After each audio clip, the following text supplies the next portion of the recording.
ও ভাই, তো recently Randy Orton তার এক্স অ্যাকাউন্টে কোডি রোডসের রক্তমাখা হাতের একটা ছবি ছেড়েছে, যেখানে সে সেই ছবির ক্যাপশনে লিখেছে careful what you wish for.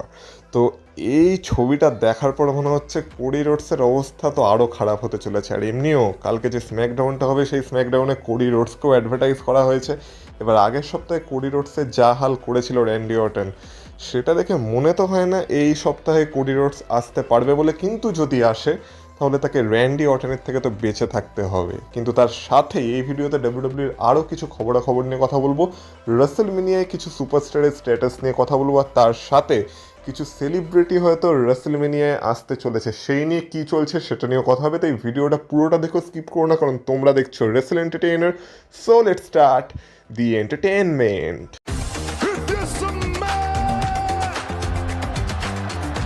Acknowledge me. Acknowledge me. You there, sitting at home. Acknowledge me. সবার প্রথমে কিছু সুপারস্টারের রেসেলমেনিয়া স্ট্যাটাস নিয়ে কথা বলা যাক, যেগুলো এখনও ক্লিয়ার হয়নি আমাদের সামনে। যেমন তার মধ্যে সবার প্রথম নাম হচ্ছে সেথ রলিন্সের। তো সেথ রলিন্স এই বছরের রেসেলমেনিয়া কী করবে? তো আমরা দেখতে পেয়েছি যে সেথ রলিন্স রেসেলমেনিয়ার আগেই ডাব্লিউডাব্লিউতে ফিরে এসেছে, তার মানে আমরা এটা ধরে রাখতে পারি যে রেসেলমেনিয়া আমরা সেথ রলিন্সকে দেখতে পাবো। কিন্তু সেখানে গিয়ে সেথ রলিন্স করবেটা কি? সবার প্রথমে আমরা দেখেছিলাম যে তার এগেনস্টে ভিশনের স্টোরি লাইন চলছে। এবার যাই হয়ে যাক না কেন, আমার মনে হয় না সেথ রলিন্স অন্তত অস্টিন থিওরি আর লোগান পলের এগেনস্টে রেসেলমেনিয়ায় কিছু করবে বলে, কারণ তাদের জন্য আলাদা প্ল্যান আছে। তারা না হয় ট্যাগ টিম চ্যাম্পিয়নশিপের ফিউডে যাবে, আর না হলে তাদের জন্য অন্য কোনো টিম ফিউড অপেক্ষা করছে, কিন্তু সেখানে সেথ রলিন্সকে ইনক্লুড করা হবে বলে আমার মনে হচ্ছে না। তো সেথ রলিন্স সম্ভবত একটা 1-on-1 অ্যাকশনে যাবে, কিন্তু সেটা কার এগেনস্টে? এবার আগের সপ্তাহে রতে আমরা দেখেছিলাম ব্রক লেসনার তার সামনে চলে এসেছিল, আর তারপর দেখে মনে হচ্ছিল তার মানে ব্রক লেসনার আর সেথ রলিন্সেরই ম্যাচ হতে চলেছে। কিন্তু তারপর আমরা দেখতে পেলাম যে ব্রক লেসনারকে ওভারফেমি চ্যালেঞ্জ করে দিল।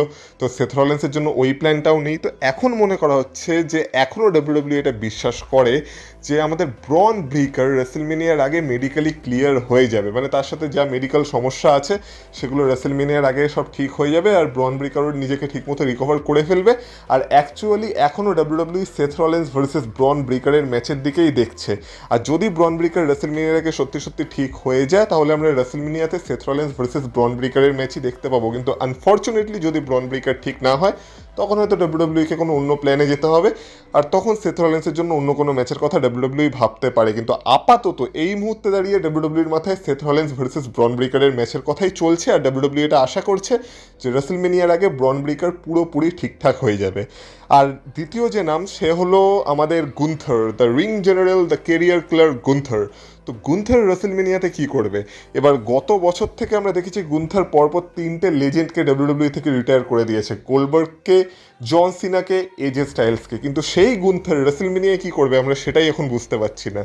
রয়্যাল রাম্বলে এজে স্টাইলসকে মানে মেরে ধরে রিটায়ার করার পর আমরা দেখেছিলাম গুন্থার রয়্যাল রাম্বল ম্যাচেও এন্টার করেছিল, কিন্তু রোমান রিডেন্স তাকে ফেলে দিয়ে রয়্যাল রাম্বল জিতে গেছিলো। গুন্থার রেসেলমেনিয়াতে যাওয়ার কোনো সুযোগ পায়নি। আর এখনও গুন্থার রেসেলমেনিয়ায় কী করবে সেটাও আমাদের চোখের সামনে ক্লিয়ার না। কিন্তু এখন গুন্থারের জন্য যে এই ম্যাচটার কথা ডাব্লিউডাব্লিউ ভাবছে, সেটা হচ্ছে গুন্থার ভার্সেস দ্য লেজেন্ড রে মিস্টেরিওর ম্যাচ। আর সম্ভবত গুন্থার এই বছরের রেসেলমেনিয়ায় রে মিস্টেরিওকে রিটায়ার করতে চলেছে, তার কেরিয়ারকে কিল করতে চলেছে। কিন্তু সমস্যা হয়ে দাঁড়িয়েছে যে রে মিস্টেরিও এখন মেডিকেলি ক্লিয়ার না, আর সে তার রিব ইঞ্জুরির জন্য এখন ডাব্লিউডাব্লিউর বাইরে আছে। আর এই ইঞ্জুরিটা থেকে সে এখনও ফুললি রিকভার করতে পারেনি, তাকে মেডিকেলি ক্লিয়ারেন্স দেওয়া হয়নি। তো সেই কারণে এখন ডাব্লিউডাব্লিউ গুন্থারের রে মিস্টেরিও ফিউডকে শুরু করতে পারেনি। আমরা দেখেছিলাম গুন্থারের সাথে ড্রাগন লির একটা স্টোরি ডাব্লিউডাব্লিউ দেখিয়েছিল, আর এটাই লিড করতো গুন্থার ভার্সেস রে মিস্টেরিওর ম্যাচের দিকে। আর আমি আমার রেসেলমেনিয়ার যে প্রেডিকশন ভিডিও বানিয়েছিলাম, সেখানেও আমি গুন্থার ভার্সেস রে মিস্টেরিওর ম্যাচকে রেখেছিলাম, আর অ্যাকচুয়ালি ডাব্লিউডাব্লিউ এই ম্যাচটার কথাই ভাবছিল। কিন্তু যেহেতু এই মুহূর্তে রে মিস্টেরিও মেডিকেলি ক্লিয়ার হতে পারেনি, তাই এই ম্যাচটাও এখনও ডাব্লিউডাব্লিউ কনফার্ম করতে পারেনি। কিন্তু যদি রে মিস্টেরিও রেসেলমেনিয়ার আগে ঠিকঠাক হয়ে যায়, ঠিক ব্রন ব্রেকারের মতোই, তাহলে আমরা রে মিস্টেরিও ভার্সেস গুন্থারের ম্যাচই দেখতে পাবো। এবার এছাড়া কিছু ফেক রিপোর্ট আসছিল যে রে মিস্টেরিও নাকি ইচ্ছা করে নিজেকে ক্লিয়ার করতে দিচ্ছে না, বা ইচ্ছা করে তার রিকভারি প্রসেসকে একটু দীর্ঘ সময় ধরে চালাচ্ছে। তার কারণ হচ্ছে রে মিস্টেরিও নাকি তার ছেলে ডমিনিক মিস্টেরিওর হাতে রিটায়ার হতে চায়, গুন্থারের হাতে রিটায়ার হতে চায় না। তো এই ধরনের অনেক ফেক নিউজ ইন্টারনেটে ছড়াচ্ছে, এগুলো বিশ্বাস করার কোনো দরকার নেই। এই মুহূর্তে যেহেতু রে মিস্টেরিও মেডিকেলি ক্লিয়ার হয়নি, সেই কারণে এই মুহূর্তে রে মিস্টেরিওকে আমরা দেখতে পাচ্ছি না। কিন্তু যখন সে মেডিকেলি ক্লিয়ার হয়ে যাবে, তখন আমরা তার এগেনস্টে গুন্থারকেই দেখতে পাবো, আর সেই ম্যাচটাই আমরা সম্ভবত রেসেলমেনিয়াতেও দেখতে পাবো, যদি রে মিস্টেরিও ঠিকঠাক হয়ে যায়। তো না হলে গান্থারের জন্য এটা ব্যাকআপ প্ল্যানকে ডাব্লিউডাব্লিউকে খুব তাড়াতাড়ি তৈরি করতে হবে, কারণ রেসেলমেনিয়া আর বেশি দিন কিন্তু বাকি নেই।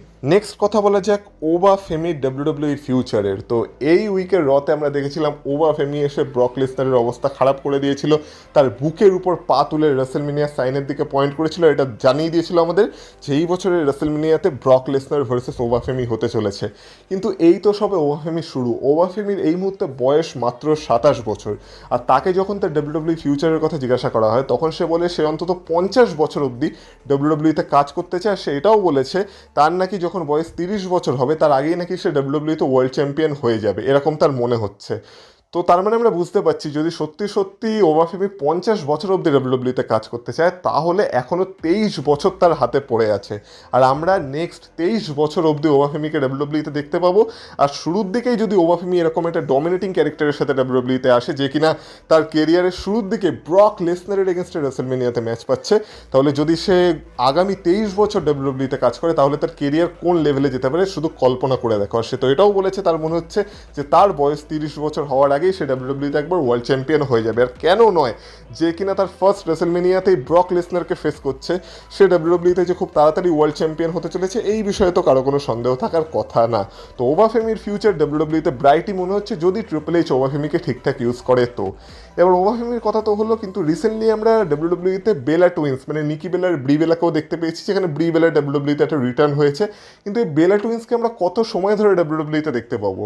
তো বেলা টুইন্সের কন্ট্রাক্ট ডিটেলস সামনে এসেছে আর জানা যাচ্ছে নিকি বেলা আর ব্রি বেলা এখনও ডাব্লিউডাব্লিউতে 2 বছর থাকবে, কারণ তারা ডাব্লিউডাব্লিউর সাথে একটা 2 বছরের কন্ট্রাক্ট সাইন করেছে।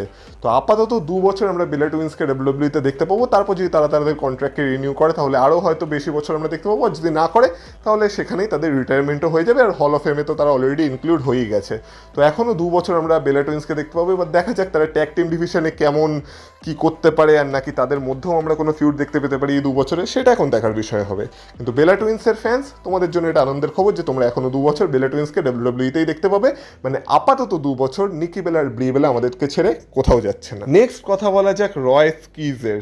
তো রয় স্কিজকে আমরা রয়্যাল রাম্বলে দেখতে পেয়েছিলাম যেখানে তার ডাব্লিউডাব্লিউ ডেবিউ হয়েছিল, কিন্তু তারপর থেকে আমরা রয় স্কিজকে আর ডাব্লিউডাব্লিউতে দেখতে পাচ্ছি না। মাঝখানে তাকে নিয়ে অনেক রিপোর্টও এসেছিল যেগুলো নিয়ে চ্যানেলে আলোচনা করেছি, কিন্তু এখন জানা যাচ্ছে যে এই বছরের রেসেলমেনিয়ার জন্য প্রথম দিকে ডাব্লিউডাব্লিউ প্ল্যান করেছিল যে রয় স্কিজ আর জেলি রোল, যাকে রিসেন্টলি আমরা স্ম্যাকডাউনে দেখতে পেয়েছিলাম, তাদেরকে একটা টিম হিসেবে ইউজ করবে। আর তাদের এগেনস্টে সম্ভবত যেত মিজ আর কিট উইলসন। তো মিজ আর কিট উইলসনের একটা টিম হতো, আর ওই দিক থেকে জেলি রোল আর রয় স্কিজের একটা টিম হতো।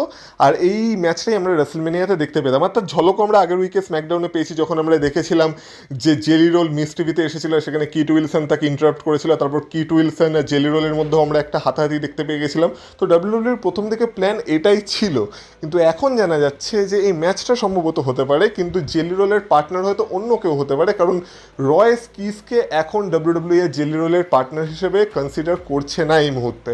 আর তাকে হয়তো রেসেলমেনিয়াতে ডাব্লিউডাব্লিউ ইউজও করবে না, তাকে হয়তো রেসেলমেনিয়ার পরেই ডাব্লিউডাব্লিউ আবার রিপ্যাকেজ করে আনবে বা তার ভালো মতো একটা ডেবিউ করাবে।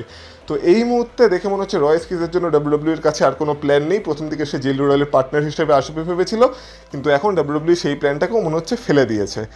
আর যেহেতু জেলি রোল একজন সেলিব্রিটি, তাকে তো আমরা রেসেলমেনিয়া দেখতে পাবো, আর এখন হয়তো ডাব্লিউডাব্লিউ তার জন্য অন্য কোনো পার্টনারকেও কনসিডার করবে যে কিনা তার সাথে ট্যাগ টিমে কাজ করবে against Miz and Kit Wilson. আর এই ম্যাচটাই সম্ভবত রেসেলমেনিয়া ম্যাচ হবে।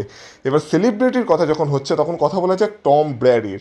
এবার টম ব্র্যাডিকে যারা চেনো না, কোনো ব্যাপার না, আমিও চিনতাম না। টম ব্র্যাডি হলো একজন সেলিব্রিটি ফুটবলার আমেরিকার, মানে আমেরিকান যে ফুটবলটা হয় যেটা রাগবি টাইপের, সেই আমেরিকান একজন সেলিব্রিটি ফুটবলার। এবার সে রিসেন্টলি কয়েক মাস ধরে ডাব্লিউডাব্লিউ নামে খুব ফালতু কথা বলে চলেছে। ফালতু কথা বলতে ওই যেমন লোকেরা বলে ডাব্লিউডাব্লিউ স্ক্রিপ্টেড, ডাব্লিউডাব্লিউ খুব সফট, ডাব্লিউডাব্লিউ নাকি খুব কিউট, আর তারা নাকি সব মানে ফেক বিএস করে, ডাব্লিউডাব্লিউতে সব কিছু ফেক হয়, মানে এইসব কথাই টম ব্র্যাডি বলছিল। এবার সেই নিয়ে আগেও আমরা দেখেছিলাম অনেক ডাব্লিউডাব্লিউ সুপারস্টার কমেন্ট করেছিল, যেমন সিএম পাঙ্ক, পল হেমন, তারপর ওর দিক থেকে কিট উইলসন, ওবা ফেমি, মানে এরকম ড্রিউ ম্যাকেন্টায়ার, এরকম অনেক সুপারস্টার তার এই কমেন্টের উপর কথা বলেছিল। এছাড়া র্যান্ডি অটন একটা পডকাস্টে গিয়ে, যেটা সম্ভবত তার প্যাট ম্যাকাফির সাথে হয়েছিল, সেইখানে টম ব্র্যাডির এই ডাব্লিউডাব্লিউকে কিউট বলা কমেন্ট নিয়ে অনেক আলোচনা করেছিল। তো রিসেন্টলি আবার টম ব্রেডিকে ডাব্লিউডাব্লিউ সম্পর্কে জিজ্ঞাসা করা হয়, আর সে আবার ডাব্লিউডাব্লিউকে কিউট বলে দিয়েছে, আর বলে দিয়েছে যে ডাব্লিউডাব্লিউ তো ফুটবলের সামনে কিছুই না, ফুটবলাররা চাইলে ডাব্লিউডাব্লিউ সুপারস্টারদের মেরে ধরে ল্যাট করে দিতে পারে, আর ডাব্লিউডাব্লিউতে সব কিছু ফেক হয়, এইসব কথাবার্তা আবার সে বলেছে। তো এই নিয়ে আবার আমরা দেখতে পেয়েছি যে বিভিন্ন ডাব্লিউডাব্লিউ সুপারস্টার তাদের আর কি রিয়াকশন দিয়েছে, যেমন আমাদের অস্টিন থিওরি, সে তো লোগান পলকে ট্যাগ করে বলেছে যে আয় আমরা টিম হিসেবে এর অবস্থা খারাপ করে দিই। শার্লেট ফ্লেয়ার বলেছে যে তোমার সাথে যদি 5 জন তোমাকে গার্ড করার থাকে তাহলে তোমার ভয়ের কোনো কারণও থাকার কথা না, কিন্তু তোমার কাছে যদি মানে তোমার সাথে যদি ডাব্লিউডাব্লিউ সুপারস্টারদের ম্যাচ হয় তাহলে তারা তোমাকে খুব সহজে হারিয়ে দেবে। এইসব কথা শার্লেট ফ্লেয়ারও তার এক্স অ্যাকাউন্টে লিখেছে। এছাড়া আমরা দেখেছি আমাদের কিট উইলসন, সেও কিছু আর কি রিয়াকশন দিয়েছে এটার উপর, কিন্তু সব থেকে ভয়ঙ্কর রিয়াকশন দিয়েছে আমাদের ড্যান হজেন। আর ড্যান হজেন বলেছে যে মাত্র একটাই ডাব্লিউডাব্লিউ সুপারস্টার লাগবে তাকে কার্স করার জন্য।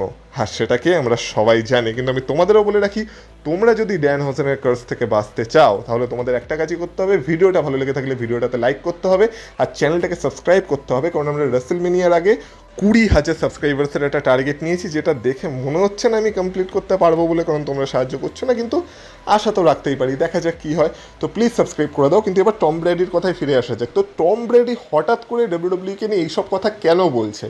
তো মনে করা হচ্ছে এইগুলো ডাব্লিউডাব্লিউ জেনে শুনেই করছে, কারণ না হলে তো টম ব্র্যাডির কোনো দরকার পড়েনি যে নিজের কাজ ছেড়ে বেকার বেকার ডাব্লিউডাব্লিউ নামে ফালতু কথা বলার। ডাব্লিউডাব্লিউ কী সব বলছে, মানে কথাও জড়িয়ে যাচ্ছে, যাই হোক না কেন। তো টম ব্রেডি এই যে ডাব্লিউডাব্লিউ নামে ফালতু কথাগুলো বলছে বা ডাব্লিউডাব্লিউকে কিউট বলছে, এর পেছনে ডাব্লিউডাব্লিউর প্ল্যান এটাই আছে যে তাকে হয়তো রেসেলমেনিয়ায় ইউজ করা হতে পারে।